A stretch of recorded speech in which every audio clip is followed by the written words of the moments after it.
গাভিন গরু মনে হচ্ছে। বাইরে কি গাভিন? কয় মাসের গাভিন? 2 মাসের গাভিন। চেকে আসবে না? আসবে। শাহিওয়াল, কালো শাহিওয়াল দেখেন। কয় দাঁত? দাম কেমন চাইলেন? হ্যাঁ, বাড়ির গরু। ও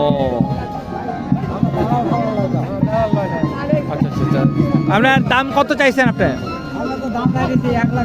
1,20,000। কাস্টমার কত পর্যন্ত বললো? 80 পর্যন্ত বলছেন। আর আপনি কত আশা করতেছেন?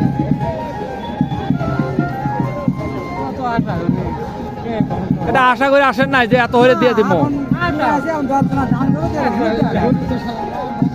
আপনার কথা শুনে মনে হইতেছে আর 5-7 হাজার টাকা হলে দিয়ে দিবেন নাকি? এটা গাভিনটা তো টেস্ট দিচ্ছেন।